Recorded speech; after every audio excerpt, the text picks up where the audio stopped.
Nick Benjamin and Andy Waterfield. Summer is now over. Everything is so gloomy, but we're going to cheer you up. I mean, look, other gloomy news. Vacuum cleaners. You can't get a powerful vacuum cleaner for love nor money. No, I heard about this vacuum cleaner ban, only because there was some weird video of some has-beens at the Beeb vacuuming the studio complex, and I wondered what on earth they were doing. I thought it was some kind of tacky promotional stunt. We should have done that, actually. Yeah, we should have brought a vacuum brand cleaner here. Yeah, well, I'm not bringing Henry Hoover in here. Other brands aren't available. Yes. So do you know what the vacuum cleaner story is? No idea. It's an EU regulation, but don't worry. Brexit, don't worry. We'll be bringing in really loud vacuum cleaners in a couple of years' time. Does it mean not as loud or not as energy guzzling? It's supposed to be. Now, I read about this last night because I knew you'd ask the question. The idea behind it is you're supposed to save energy by using vacuum cleaners that have a lower power rating, which is all fine. And apparently they've made them these days that you can still vacuum as much as you can, but they won't be quite so noisy, and you'll save £7 a year. In electricity. Well, no, how much vacuum cleaning does that assume to make a £7 saving? Because I can't imagine very much of my electricity bill being used up by vacuuming. So I wonder... Vacuuming. Yeah, I mean, does it suggest you're doing this for 20 minutes a day or what? Well, I've got a better way of saving £7 and more is not vacuum at all. Yes, don't bother, just And also, what about when you vacuum down the back of the sofa and you vacuum up all those pound coins that have fallen out your pocket? Well, this does, therefore, want me to ask a very simple question, because we have a Twitter thing now. Oh, we do. I'm fed up with the Radio Lab one, never had to log on to it because I can't remember the password. It's my own fault. Do you know our new one? Yes, at 2V Radio. Twitter, so at 2V Radio. So what's the V for? Voices. Oh, yeah. Yeah, there's naffle on it, so when you look there, it's all very boring. Well, there's a silly video walking up and down a canal for some reason. But we want to know, I want to know about your vacuum cleaners. Oh, gosh, this is very local radio. Yes, it is, isn't it? I want to know specifically, do you still have one of those old-fashioned upright hoovers with the bag hanging off the pole? Oh, yes. Do any of those still going? They're always in museums, aren't they? Yeah, send a photo. Or what else do you use? Do you use one of those posh Vaxes? Do you use a Henry? What about those Dyson ones that cost £5,000? Which do all these funny things. Are they actually worth it? So there you go. Let's see if that works at all. Well, okay, well, good luck with that. I could just see it ringing off the hook there. I can't even log in on my iPad, though, so can you log in? Yes, I can. Oh, I've said this and I can't do it. No, well, here's the problem with iPad. That's the problem, full stop. Android? All perfect. No, it's all good. No, it's got my other Twitter feed on it. I don't want to log out because I can't remember the password. Oh, no, passwords. That's bringing us that's it. No, this is another thing. Yeah, we'll do passwords later on. We will do passwords. Because by heck, it's been difficult. Well, it has. All we're trying to do is we've been doing this show for, this is our... coming into our third to fourth year now, isn't it? It's quite a long time. And we thought, well, we're going to get down with the kids. I think that's what they say, isn't it? And we're just going to start doing podcasting of our shows. And so the idea is we set up a podcast account, very easy, and then you have to send it out to all these people. Blimmin' heck, the number of passwords you have to remember for everything. And some of them go, no, you have to put a letter. No, you have to put a number. It's all too much. Apple ID password restrictions are more complicated and more stringent than my internet banking one. I tried logging into NASA afterwards, and that was easier. I mean, it is so complicated. You can't do this, you can't do that. Give up. Nick Benjamin and Andy Waterfield. No, so those vacuum cleaners, so you know the story then behind it. So we've got, if you have an existing noisy vacuum cleaner, you're okay with that. And you can buy up old ones in the shops. And they're saying now is the time to get a bargain vacuum cleaner because all the retailers are going to be trying to get shot of them as quickly as possible. And they can do this, apparently. They can keep going until they've got rid of their stock. So I think you'll find there'll be a lot of emails coming to you from online retailers saying, vacuum cleaners, special offer, buy now. Oh, I don't want one. Oh, well, no, that's for people who do. That's a public service announcement there. Go out and buy a noisy vacuum cleaner while you can. It does mean, though, that hopefully you get rid of that wretched noise of vacuum cleaning because you have one of those barrel ones, Henry Hoover type ones, and they're quite quiet, aren't they? But sometimes you hear some really... the vacuum cleaner at my house is horrendous. Well, let's just see what a popular retailer is selling. Oh, okay. Well, we're seeing if there's any offers. Cleaner. There you go. Shall I tell you which Go on, one is there any bargains? There's a Dyson Motorhead cord-free stick vac. Oh, yeah. Which is £250. Oh, that's not come down in price yet, then. No. And what's this? Oh, a Bissell Quick Wash carpet washer, a multi-reach 2-in-1 vacuum cleaner bundle. Oh, okay. For 220. See, I don't want to spend 220 No, quid. that's Henry quite a lot Hoover's of money. £100. Yeah, that's it. What's the cheapest one? What's this? Oh, electric sweeper, £62.25. That'd be rubbish, won't it? Now, you watch some of the shopping channels, don't you? And there's always seems to be vacuum cleaners on the go. And steam presses. Oh, steam presses and steam cleaners. Yes. Now, do you actually know anyone who has a steam cleaner? Yes. Oh, you do? No, I was expecting you to say no, because I don't know anyone who has a steam cleaner. No, I do, and they rate it very, very highly. What do they steam? Surely the grout comes out of all your tiles if you're putting steam on them. No, apparently they recommend it enormously, especially for hard flooring. Oh, okay. That's fair enough. I mean, it's fine if you can be bothered. Personally, I couldn't think of anything more boring than doing steam cleaning around the home. Surely my idea of steam cleaning is put the kettle on and leave it wafting around for 20 minutes. That's what you normally do. Or put your veg steamer on and steam the kitchen at the same time. Yeah, that's fine. Yeah, sanitises your kitchen at the same time with essence of guff from those cauliflower pieces, isn't it? Yeah, anyway, so that's that then. So that's, watch out for your vacuum cleaners. Buy your vacuum cleaners while you have the opportunity. It's a very strange law to suddenly bring in. It is. So it's all about the electric, is it? It's all about the consumption of energy. Well, I think there are probably bigger issues which guzzle the electric in society than a vacuum cleaner. Yes. I really do. I think, tower block offices, leaving the lights on all night is probably a bigger problem. Yes, that's not very good at all. Why don't we just close down the London Sloverground while we're doing it? The Sloverground? Yes. Is that what you call it? It's a new name. To go from Watford to London on the Overground takes about 17 years. Well, to go on London Midland takes 20 minutes. For people who haven't got a rush. That's the thing. A rush? Gosh, you need it. So these passwords then, last night, I'm trying to set up all these different accounts. Now, you'd think it's all very straightforward. Podcasting is the way forward. And what we wanted to do is we do this show anyway, when we've been doing the show for the last 3 years, and we thought, well, we'll actually podcast it as well. Yes. And it's easy enough. You sort of sign up with a podcasting company, but then you have to populate it around to lots of different providers. And oh my goodness, I mean, I've got on this page in front of me, I have that was just last night's effort, and those are all passwords confusing, and you can't use the same one. No, because it doesn't fit all the rules. Well, for example, on one I could type in burger as my password if I wanted to, which I didn't, so don't try logging into it. But then on another one it says we have to put burger with a capital B and an 01 after it, and it's just why do you have to have a letter and a number and a hieroglyphic? What's that all about? If people really want to hack in. Well, what did you tell me last night? What was your view on it? Can you remember what you said? No. You said I'd rather actually pay them and say to them, look, I'll take the chance. Yes. Just let me. Look, I'll just have this. I know it's a rubbish password, but I can't see many people hacking in to play around with some Sunday breakfast podcasts. Think so. Now, these podcasts, yes, I think are quite a nice idea because they're only going to be 25, 26 minutes long. Yeah, it's supposed to be a digest of the talking bits. Yes. So we're going to take out the music and just have not all, but most of the talk. So you still need to listen to the show, but if you can't do it, or if you're out walking or something, it's a nice 25-minute, half-hour thing. Nick Benjamin and Andy Waterfield. But it's about this kind of TV programme because there's a huge move towards this crafty lifestyle programs. We had the pottery thing, which we love. Cancelled. Oh, that's the shame. Sewing thing, which I think has also gone. I think the BBC have got fed up with it. And we had that ludicrous gardening. You've not met that criteria. Which we're not going to go over. No, that's don't go over. Well-trodden path. It's a well-trodden path on this show, isn't it? But we've had some new ones in recent weeks, and we've had. Remember the weird painting one as well? Oh, that's coming back. Is that coming back? Yeah, it's got another run. That's the wrong one to bring back. That's Reverend Richard Coles and Mariella Frostrup. Do you remember the first series with Una Stubbs? Yes. Never seen such awkward camera angles with a man so tall, Richard Bacon, and a lady so low, and so Una Stubbs hyped up a bit. Anyway, very strange. So, Channel 4, Lego Masters. No, I don't get the Lego thing at all. I hate Lego. Do you? Yeah. How can you hate something so innate? But Lego Master. I mean, I've been on for a couple of weeks. Thursday nights, Channel 4. Oh, I've not missed. That's passed me by completely. Right. So, what do you think about the idea about doing a programme to find the best amateur Lego builder? Well, it's very niche, isn't it? That's a programme. I don't think it has such wide appeal as something like a baking programme.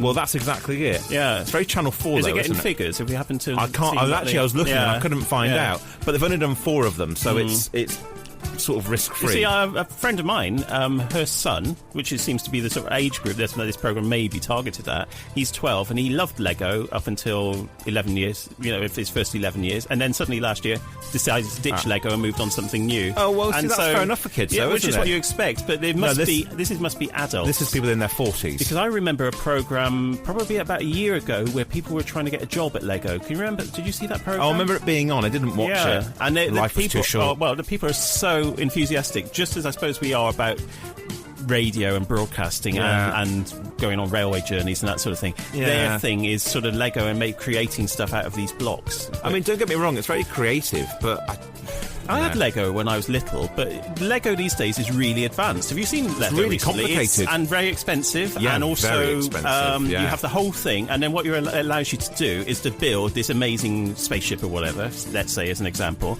But in the olden days, you used to buy bricks to go home and invent what you wanted and make your own thing. Now they give you a pack, don't they? So do you know what I used to make at home? Sets to cheat programs. Yes. Have I told you that? No, I just had a guess. Do you know what? I used to make sets for television programs. I had my cameras. The only thing is the floor was very bobbly. You couldn't really run a camera over it because if you know what Lego's like. And also, one of my favourite programs to have created in Lego was Blankety Blank with the Revolve. Oh, well, that's quite easy, isn't it? It's just a flat, really, isn't it? It was a flat, but it had you could have a Lego tourney piece. Oh. There's probably a name for that. It's probably called a Glockenspiel or something Danish. So that's probably not Danish. So did you watch it or did you avoid this program? No, I didn't see it, and that's partly because at the same time is the BBC's You've Got the Bake Off, so we're going to do something else program. Okay. Have you seen the Family Cooking Showdown?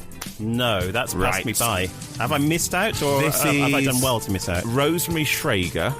Oh, yes, okay. Now, I mean, Rosemary Schrager, for me, was one of the school teachers in that series I didn't watch all 7 years of, Ladette to Lady. Oh, was she in that? Yeah, she was one of the teachers, the deputy head, with Mrs. Hardface or something, the school headmistress, where they sent some dreadful girls who couldn't behave to a finishing school. And what was the classic line you used to quote to me? Turn off the tears. Yes. I remember talking about that before. There's a few more. She was on there's a few more wonderful lines which I can't repeat. No. I remember ITV. Yes. It started off at 8 o'clock in the evening, and by the end of the run, it got moved and moved and moved to half past 10. Yeah, I thought it might have been. And the last series was like a quarter to midnight. It was great fun. I mean, I'd love to see some of it again. So who's hosting with her? Well, she's one of the judges. There's a French guy who I've got no idea who he is. Oh, yeah, okay. No, fair enough. Yeah. Zoe Ball is it Christophe Novelli or whatever his name is? It could be. You've got Zoe Ball as a presenter along with Nadia Hussein. Okay, yeah. Now you think, okay, she's obviously signed up for this. It's really nice. Good luck to her cooking programme on a Monday night. It's been great. It's been really. I'm going to go and buy the book. Yeah. But therefore, she's listening. She's listening. Yeah. Come on the programme, will you? Because it's really good. She's listening. So she's probably cooking and listening at the same time, which is what we advise everyone to do. Especially far away. On a good day with a strong breeze, you'll get the signal. So, Where does she live? In Luton? No, well, just outside Milton Keynes, isn't it? I don't know. Yeah. I don't know. So you've got all that. This programme, I mean, well, it's not very good. Oh, isn't it? Well, is it because it's a family? Is there something a bit syrupy about the whole family? Families are so middle class. Are they? Yeah. I mean... are all the ingredients from certain stores? Yeah, I like to put science into my cooking. Was one of the comments we had last week. I like to put flour in. Well, quite. And then you've got... you've only got 2 families each week, and half of it is done in their own homes. Oh, well, that's cheap telly, isn't it? But it's really cheap. And then they come back to, it's not the studio, it's wherever they've put this fake kitchen up and do the cooking. I mean, the idea behind it is nice, and the food is good, but it just, you don't get to know with the Bake Off, you get to know the contestants because they're the same ones for a long series. You can't warm to these people. I think this one is like an elimination contest. I think they come back later on. Well, that would certainly make things more exciting, wouldn't it? Yeah, you haven't cooked the rice properly. Yes, exactly. Don't go back to the rice the following day. But I just wonder, I mean, if anybody has watched it, it's a very... I like the idea, but I just think they'd be better off just ripping off the Bake Off and having families in the kitchen cooking. Of course, the question I have to ask you, is it voiced up by India Knight, who does all those strange voices? Oh, I do hope not. Oh, the family this week are making a meal with potato, carrot, and a pea jus. Why does she talk like that? No one talks like that. A pea foam is my favourite one. Pea foam. Or an air. Pea foam. If you had pea foam, you'd go to the doctor's about that, wouldn't you? Air. Oh, pea air. Sweet corn air. She does that on the MasterChef. When that MasterChef programme, I can't watch that. Well, I'll tell you something. She played on unbroadcast Doctor Who audio adventures, which you could buy on the CD. When they first started doing them, she was the companion, and she didn't do that voice then, I can assure you. But you hear her doing adverts now. I heard her doing an advert on another radio station, and you thought, and it makes me want to turn off. Does she use that voice? Yeah. It's too syrupy for my It's really syrupy. So it's a very strange show, and I just think you've got that. You've got celebrities go caravanning and go to Burger King or something. What next? That was a good idea, actually. Celebrities go to Burger King or something. That could be What, we take sponsored, Judi Dench and stick her in a fast food restaurant? Well, exactly. Yes, exactly. I'm not sure that's got much going on, Do you not think there's any mileage in that? No, I don't. Don't forget, we want to come up with some of our... And we want you to come up as well with what you think the Christmas lineup on the telly is going to be, because it's the same thing every Rosemary year. Schrager. She'll be in there somewhere. How do people get in touch? Can you remember the Twitter? Of course not. At 2V Radio. At 2V Radio. It's actually quite good. Do you remember 2CVs? Yeah, well, yeah. It's not at 2CV. No, don't send we should have done that, actually. Can we go back and change it? No, we Is can't that available? We've set our standards for the rest of time. That's a difficult thing as well. I wanted everything to be synchronised with. I wanted our email to be the same. I wanted our website to be the same. Oh, no chance. No that's chance. not going to happen. There's two hopes of that, and there's Bob Hope and no hope, I'm afraid. Yeah. That was the thing. So, Bake Off. Oh, Bake Off. Yes, that started, didn't it? Yes. Now, it's moved, hasn't it? Let's just remind ourselves of the big fuss, which... Tell us about the big fuss. People were having a massive meltdown last year, was it? That's when right. it was sold from the BBC. Because it was made by an independent, and so the BBC just bought it in. Like they do with quite a lot of their shows now, and it became such a huge success. The contract was up, so the production company put it up for sale. Anyone could bid for it, and the winning bid was Channel 4. So it's public service broadcasting. You know, it's not like it's gone for the commercial. No. And people, I'm not going to watch it again, and weren't doing any of that. I think we did that, didn't we? No, I was I was annoyed because it was a very much we a are BBC mocking other people, program. but we did that. We were it was very tears. much. It was a BBC program, wasn't it? So no, suddenly off, not doing that anymore. And so then you had Mel and Sue, they flounced off as well. And Mary Berry, no, I'm not doing it. So it's all changed, and it's back. It is. And it's exactly the same. It is exactly the same. Yeah, even music cues are the same. Nothing's been changed at all. No, and there was a temptation, I suspect, to change it. And they thought, no, you can't. And there's not even a call now to win a KitchenAid, is there? No, which I'm really surprised, because that would have been acceptable, I think. Yeah, exactly. But it's exactly the same, and I really enjoyed it. I saw something on the internet last night that said, someone posted on Twitter saying, Mel and Sue have let themselves go, haven't they? I don't get Noel Fielding at all. No, I don't. I hope I'm going to warm up to him. Yeah, I mean, he was perfectly all right and got into the spirit of things. But I wonder, he looks a bit... Well, he always looks like this, but I wonder if he looks a bit bewildered. What am I doing here? I wonder if he can't actually believe he's got that gig. No, I mean... And I just wonder if it's one of those residual Channel 4 contracts that he had, and they thought, we've got to give him something to do. No, I think they thought really hard about it. Do you think so? Sally Toxic, I think, is a good choice, actually. Yeah, she's been styled to death. She has. She now looks like other people. She is Miss Revival Queen, isn't she? What with old 15 to 1. But she's still doing that? Yeah, but it's very Channel 4. But, good luck to her. But isn't she doing QI as well now? So she's bouncing around all the channels. Well, you know what she's doing? She's modelling herself on Stephen Fry. No, not Claire Boulding. Oh, well. Just sign up to any old thing. I'll do it. Oh, but, Shepherd. Good. Don't. Tipping Point won contestants, by the way. But Tipping Point won contestants. Why didn't you apply for it? You love that programme. I know, but it's Ben Shepherd. So yeah, but you could put up with that for the sake of winning. How much can you win on that programme? £10,000. Oh, that's worth it. Or nothing. So. Oh, okay. Where do you have to go for it? Or is it filmed? Down the road. Oh, well, there's no loss then, is there? Wimbledon, I think it is. Oh, is it? Yeah. Okay, you stay over it. So you've got her on it. Yeah. You've got Prue Leith, who I think was great. Yeah, I really liked her. I mean, she's a very interesting woman anyway. Yeah. Is she from South Africa? I think she was. Yeah, born and grew up in South Africa. She has an accent that I couldn't quite work out where it was from. I think you are right. And she's sort of very posh sounding, but she's got that slight South African twang to her accent. I think she's an interesting story behind her as well. Yeah, they should do a Who Do You Think You Are on her. Well, I think they might have already done it. Oh, I don't know. Possibly, yeah. Or even it's not. I'd be interested to know, because she's quite fascinating. If they haven't done it, you can guarantee she's now on the list of people who would be ideal. Yeah. Of course, she was the one who changed the face of the British Rail sandwich in the 1980s. Yeah, she was put on the board to do something about British Rail catering in its dying days. Leave that off her CV. No, she's very proud of what she What did she change? Well, she got rid of all the old dreadful sandwiches and started inventing new flavours and that sort of thing. So we've had some dreadful sandwiches over the last few weeks, haven't we, on our train journeys? We'll save that. We'll save destroying the train journeys to a bit later on, I think. This is you throwing forward. But so it's interesting. It's back. Two localish people. You've got Stephen from Hertfordshire, who was best baker this week. Who's clearly going to win. Yeah. I mean, do you think so? Yeah. And you've also got what's her name? There's a woman from Radlett. Oh, there's always someone from Radlett on it. It's not Sally. Someone will tell me. I don't know. No. But good luck to both of them. She's not going to win. So it's really, really, Stephen, really good. who became best baker this week. I know we're telling you who the best baker is, but we're not telling you who was out this week. So if you are still going to catch up with it, you've got plenty of time. Besides, it's been on for nearly a week. You've missed it, really, that's haven't true. you? But his bake at the end was absolutely amazing. I couldn't believe it. It was supposed to be a BLT sandwich, but it was a cake. And it was absolutely stunning. It was absolutely stunning. And Paul Hollywood, and I was actually quite moved by this, which I don't usually get moved by anything Paul Hollywood says, but he actually stepped back and went, and I don't know if it's for a dramatic pause, but said, "That is absolutely stunning." And it was. And there was a pause, and everyone was like, whew, and it wasn't just was really impressive. The baking, it was the artistic qualities there as well. Because you could cook it, but spray painted with edible paint, the tomatoes and lettuce and bacon. It was very clever. Very clever. It was very, very good. And I thought the whole thing was good. The mini rolls I thought were great. Yeah, there were some silks and satins in that lot, weren't there? Seriously, it's like last season we had the Jaffa cakes. Just buy them, really. They're so cheap. Easier. The only thing I have to say, which we always have to have a negative side because we have to balance things up. Heck of a lot of adverts in that show, wasn't there? The longest commercial breaks I've ever seen, and those weird sponsorship things. We're not going to say the brands because they're getting enough of it, but the weird sponsorship things from that one brand. Break bumpers, they call them, those strange, weirdy things, yes. But, they're going to have to pay for it somehow. They are paying 25 million quid.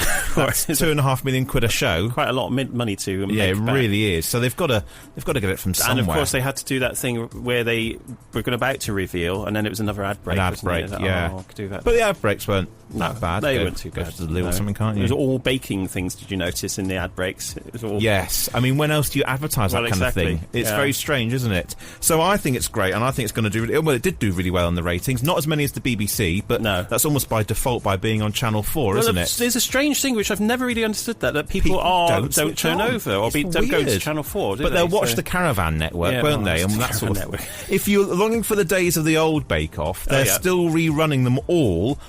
each night at 7 o'clock on not Food Network, Really, which is somewhere on your cable box. I have to say Really when I see that channel. Really. So yes, and they're running 7 o'clock. They're on Series 3 at the moment. So so you can see the old ones. I saw one or two of the first ones that they were airing recently on there, and my goodness, it's very staid, isn't it? The first series was very sort of this is how we're going to do it, and it's all going to be easy, very easy, but also no innuendo jokes from Mel and Sue. That only caught up sort of 2 or 3 series in. The actual things, we want you to bake a Victoria sandwich. Oh, come on, anybody can do that. Well, that's true. But now you look at this one, the first week, and it's really difficult. It's really complicated. So good luck to them. We're going to be talking about this, I think, a lot over the next 10 or 12 weeks. Material to come from this, Anyway, what's this song? This is what we warm up to at the start of the show.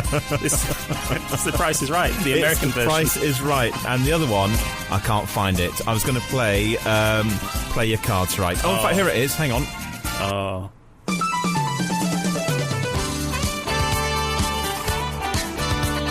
So come on, we've got to talk about poor old Brucie. Well, yes, what a shame. What a shame. We were away on a little trip, weren't we, when we heard the news? It's really sad. It is very sad. And I can't believe... Well, I can believe, but I also can't believe that the news channel, the BBC News Channel, just went 24-hour rolling news about Brucie's death, and there was all other major things going on, but that seemed to be the highlight of the news day for them.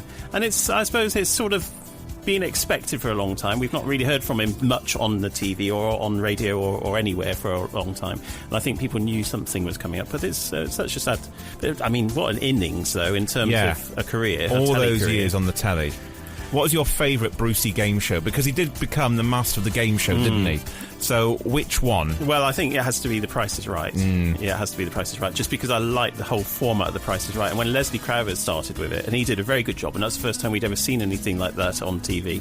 But Brucie took it over and made it quite his own, really, didn't he? And anything he turned his hand to was very, very good. And Play Your Cards Right. I mean, that's where it all started. That you knew Friday night had arrived when that was on. The LWT logo coming up at the beginning, and there you went with this really glitzy programme. And living in West Wales, which everything is sort of quite the back of beyond, seeing this really glitzy programme that you knew was coming from London with this huge audience and fantastic music and the dolly dealers and the male models and the huge prizes. Well, it was the start of the weekend, wasn't it? Friday nights at 7. Yeah, it was that was the first thing that was on, wasn't it? That was the first thing. That was it. Yeah. That was the first thing, and that was it. And that was just, and I loved that programme.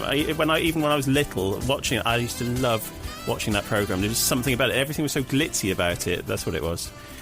But and there was always that discussion about dolly dealers and all this sort of thing, and having these women sort of. But equally, they had male models on the programme as well who were doing the same sort of thing, flaunting it all around. So I mean, it was just part of what the show was about, wasn't it? Yeah. And I think it was all taken in good fun. I mean, Brucie sort of played up to everyone, and he often was the butt of their jokes. They usually catch him out with things. You'd have to be a really special kind of person to be offended by that, wouldn't you? I think really so. would. I think so. Now, no doubt people will say, "Oh, I'm so offended," and they'll be tweeting us. Don't bother, really. Because I thought follow it was us, all good but fun. don't bother. I mean, they're going to do The Price is Right again. Apparently, they've done a pilot. Oh, who's going to be hosting I don't know. See, the problem with The Price is Right, it's come back in so many different versions because we had Leslie Crowther to start with. We had a good old Brucie. Then we had that awful bloke who was a squeaky voice who I can't stand, who did it for a while. And we also had Bob Warman, Central News anchor, yes, doing his version of it. So it's come back a few times, but it has to have the right host because it's all about the host and that flouncing backwards and forwards across the stage. There's a lot of movement in that programme. And you watch the American version of it, which we've watched with... so energetic.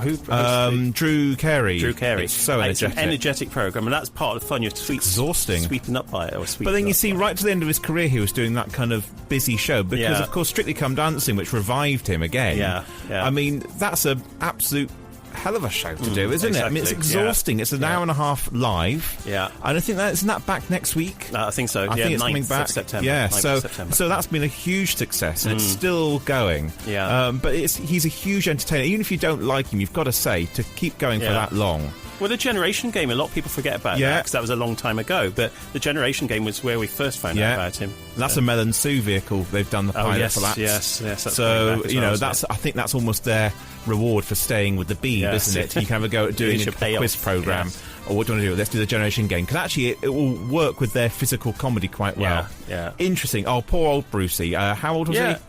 He's way into his 90s. 90s. Into his 90s, yeah. So I hope we're still doing this when we're 90. We're not in this. What, here? We might still be here. This is a Two Voices production. At 2V Radio on Twitter or visit twovoices.co.uk.